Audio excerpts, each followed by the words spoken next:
Hey, welcome to the Resolve Podcast, episode number 7. I'm Carly Tizano, a New Year's resolution coach, obsessed with all things goal setting, personal development, coaching, and of course, resolutions. One of my biggest goals is to help you reach yours. I'm here to provide the tools, support, and inspiration you need to reach your goals this year and every year, and to feel supported every day along the way. Today, I'm going to be talking about something that may seem a little bit controversial, especially coming from me, a self-proclaimed New Year's resolution coach. But today we're going to be looking at when not to set resolutions. So as you can probably guess, the resolve to is not to set resolutions if any of the situations that we're going to discuss applies to you, or else, you know me, I'm going to encourage you to set them. But I want you to think through these situations with me and examine why, if you fall into any of these categories, or if you look around in your life and see any of these things reflected back to you, why you probably don't want to set resolutions for the coming year. So resolutions, I look at them as just a tool to get to where you want to go. Since they're just a tool, they're not necessarily going to work for everyone. Just like you wouldn't use a hammer in every single project around your house. If you're trying to fix the plumbing under your sink, a hammer probably isn't going to be of too much help unless you're trying to get a pipe out and it's not coming and you have to whack it a little bit. But other than that, if you're putting up drywall, there are a lot of situations in which you're working on your house where you would want a hammer. So resolutions like that are just a tool that we can use if they're going to work for us to help get us where we want to go. If you don't fall into that category, if any of these situations apply to you, then resolutions may not be the particular tool that you need at this point in time to help you get wherever it is that you are trying to go. There is a reason why resolutions come up at the beginning of each year and not so much at the end. It's pretty common for people to make them and then not follow through. So part of my passion, part of the reason I'm so obsessed with resolutions and really would love everyone else to be as obsessed with them too, is I want to change that stereotype and set a new expectation that when people do set resolutions, they are going to follow through. And that would be why you would set them in the first place. So back in episode 1, we talked about my favorite reasons for why you should set resolutions. I shared 10 of them. They kind of range all across the board from little reasons to big reasons. So definitely check out that episode if you haven't already. But this episode is the counterpoint to that, because even as a New Year's resolution coach, I can acknowledge that there are times and situations in which it doesn't make sense to set resolutions because yes, those times exist when they are not necessary and they're certainly not going to be helpful. So although I think resolutions are amazing, and maybe you do too, and I believe that they can play a fundamental role in helping us get where we want to go, there are 6 times in which you shouldn't set resolutions. So here we go. Let's examine these 6 situations. Let's pull out our magnifying glasses. Hopefully none of these will apply to you, but if they do, that's totally okay. There may be other tools that would be more beneficial to you as you work towards your goals. So the first situation in which you shouldn't set resolutions is if you don't want to. Plain and simple. If you don't want to set resolutions, don't set them. If you don't want to set them, you have to overcome that hurdle first of wanting to set them or making yourself set them or getting yourself to set them before you even get started. And that's just an unnecessary hurdle to begin with. There's going to be enough other hurdles in the future as you progress towards whatever it is you want to achieve that convincing yourself to set resolutions should not be the first one that you have to tackle. Some people just don't like the format of resolutions. Some people don't like that they come at the beginning of the year. Some people, the name just resonates wrong with them. Some people don't like the format. Some people think January 1st is just an arbitrary date. And so that kind of throws them off. Whatever your reason may be, if you don't want to set a resolution, it's a valid enough reason for you not to. Although you should probably go listen to episode 1 first and see all the reasons you should set resolutions, and maybe you'll be convinced. But if you have and you're not, that's totally fine. If you don't want to set resolutions, no one is going to force you to. I promise, not even me. Okay, the second situation or time in which you shouldn't set a resolution is if you are in the middle of something else big. If you come to the end of the year and you're looking ahead and there is a lot of turmoil in your life, other situations going on, and setting resolutions just feels like one more big thing on top of all of the other big things in your life, it's okay to decide for this year or forever, I'm not going to set resolutions. We don't want resolutions to become the thing that is the one thing too many for you to handle in your life. And it is possible for it to fall into that category. And that's never what I want. I never want resolutions to be a thing that feels like too much or too overwhelming. Of course, I want my clients to set big goals, and I want to set big goals, and I want to work towards things that are hard, maybe even that feel impossible, but I don't want it to be the thing that makes everything else become too much. So related to that, the third time or reason when you shouldn't set a resolution is if you already know you're not going to follow through. This is probably the biggest one. If you already know you're not going to follow through with a resolution, don't set it. The same goes for setting any other type of goal. I consider resolutions to be kind of a subcategory of goals, just as a broader term. So this applies to resolutions in general and also pretty much any other type of goal. If you're not going to follow through, don't set the goal or resolution. This is because setting a goal that you're not going to follow through on harms your self-trust. And self-trust is exactly the thing that you want to be building as you work towards your resolution or anything else that you want to achieve. We see this really commonly when people set the exact same goals or resolutions every single year and they never complete them, or they never even start to work towards them. So those things definitely fall into this category of ones that if you set the same resolution for the last 10 years, probably don't set it again this year unless you are able to determine why this year is going to be different, why you are determined to make this year different, and the actions you're going to take going forward. Otherwise, you're just continuing to harm your self-trust and continuing down a cycle of taking yourself in the exact opposite direction of the way you want to go. It's so much better to decide, okay, I'm not going to set resolutions and build your self-trust in that way by then not setting them than to set them, believe you want to do it, whether or not you actually do, and then don't follow through. Okay, the fourth time when you shouldn't set resolutions is when your goal goes against the timeline of a resolution. Of course, you can have ongoing resolutions. You could have a resolution that takes 4 years to accomplish, and you could set it with that in mind, or it could just end up taking that long. In a few weeks, we're going to talk about the different types of resolutions. And like you saw when I shared my 21 for 2021 list back in episode 2, you can certainly find a way to make small resolutions cover the whole year, or you can break down big resolutions into year chunks. You can make resolutions be really whatever you want. But keep in mind that if your goal inherently goes against the timeline of a resolution, it may not be the best kind of goal to set. It may not be the tool that you want to use. It may be a hammer and you may be working on plumbing. I'm sure someone's going to message me after this and be like, no, you totally use a hammer all the time in plumbing. So clearly that shows I should not be a plumber. That's why I'm not. That's why I'm a coach. But anyway, something that comes to mind when you're looking at this is if you're starting to work towards a 4-year degree, you're not going to set completing that degree as your 1-year resolution. Probably not too practical. You might be really smart and might be able to do it. That's okay. Another one would be starting a business and saying, in year 1, I'm going to make $1 million. There are certain kinds of businesses and certain professionals for which this is totally possible.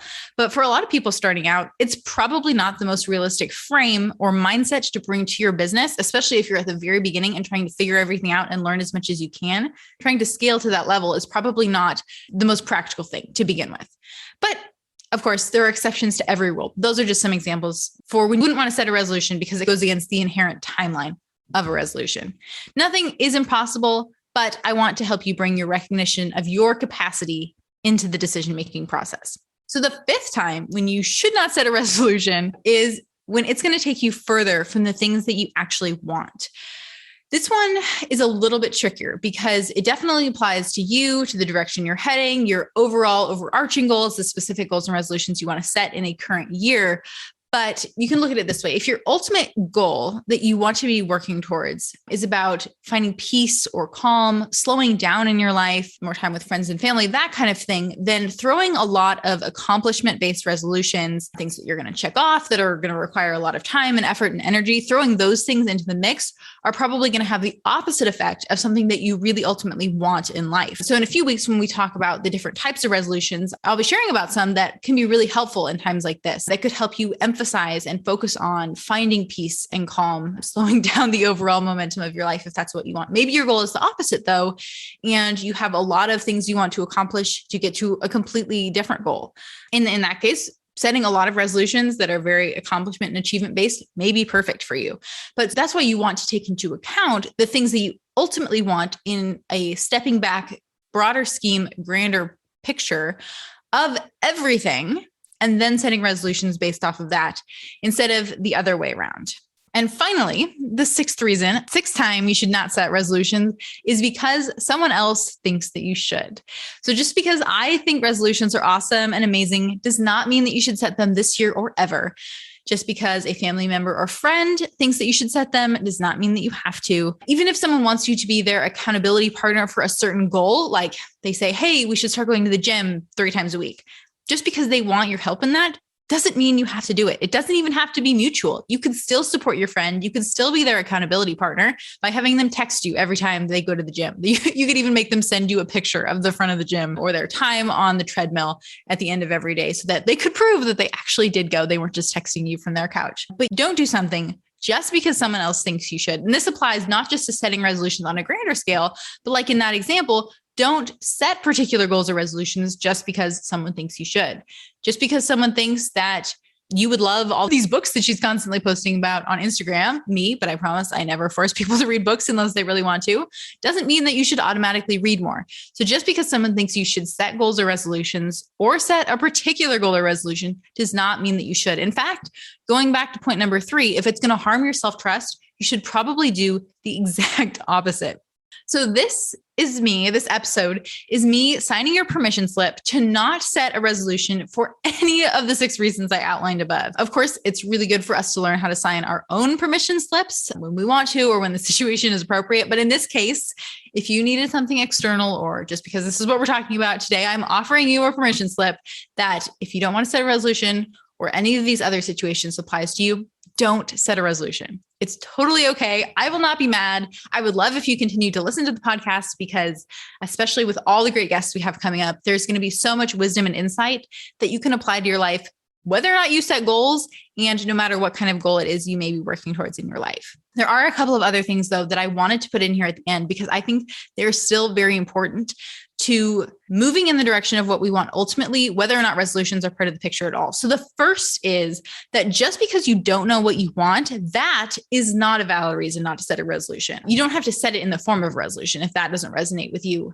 but don't not set a goal or resolution because you say or tell yourself that you don't know what you want. I've thought about doing an episode on determining and deciding and discovering what you really want. So if that's something that you would be interested in, let me know. So if you don't know what you want in general, but you do know that you want an episode on how to know what you want, let me know. I'm someone who always naturally has had a pretty good idea of what I want, but it is something that I have been exploring a lot more when it comes to clients and others. And it's something that I've been thinking a lot about because I am seeing a common theme of people who struggle to identify what the things are, both in the grander, broader scheme of those general things like peace and comfort that they want in their life, but also then the practical and tactical actual goals or resolutions that they need to set in order to get there. So just because you don't know what you want is not a reason to give up on the whole process, to throw up your hands and say resolutions aren't for me or goals either.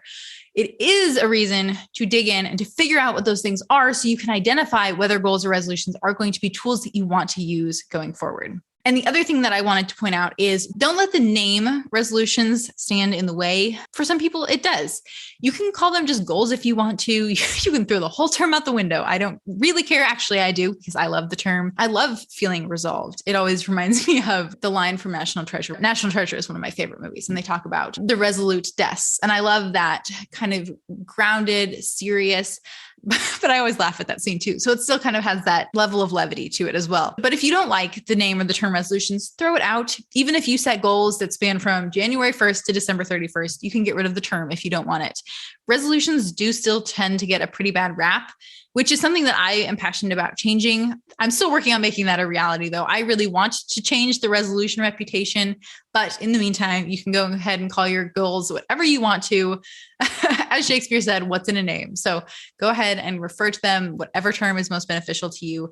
But I particularly like the term resolutions, and that's why we're here today after all. So to wrap this up, I encourage you to resolve to not set resolutions if any of these situations apply to you, or else to set them, especially as we get close to January 1st. But at least I'm glad that you've taken some time today to consider whether or not you fall into any of these categories. And if you don't, and you are ready for the first of the year, join the club. I am so excited. It's just around the corner, and we'll be just that much more ready to know, yes, this is something we want to do. And yes, we have all of these reasons, or opposite of reasons, non-reasons, backing up that we are where we're supposed to be. Resolutions are going to be really powerful for us. And if you need a refresher again on why that is, refer back to episode 1, all the amazing reasons why resolutions are some of the most powerful goals that you can set. And what I am reading this week, I just started Mrs. Dalloway by Virginia Woolf. I haven't read a lot of Virginia Woolf, surprisingly. I think I've read one other novel by her, but at this point, honestly, I could not even tell you what it was. So I will report back, of course, on my blog and on Instagram what I thought of the book once I get really into it, but I am just starting that one. And today I would like to raise a glass and toast my friend Caitlin. She has been trying to get me to go away to a weekend in the cabin for quite a while, but we had all kinds of scheduling conflicts and trying to work all of that out. And she has been so patient with me, but we have finally made it happen. Had a great weekend away in the Pacific Northwest, which was particularly fun in this fall season as the leaves are changing color, to get away, just relax and drink some hot chocolate and put our feet up, enjoy the rain and also just all the beauty. So I want to raise a glass to Caitlin and to fall retreats, especially as we transition now, getting closer to winter as it gets even colder. But I'm so glad that we were able to make time to do that. And it's really sweet when people just make things happen for you and all you have to do is show up. So I'm so appreciative of her and all of the work that she put into making that happen for us. So that's a wrap for today's episode. Thanks for tuning in to the Resolve podcast. You can follow me on Instagram at Carly Tizano. I would love to connect with you. Don't forget to rate and review. It really helps other people find the show. And subscribe if you haven't already so that you don't miss another great episode next week. For the show notes or additional support in reaching your goals, check out carlytizano.com. Until next time, here's to all that lies ahead.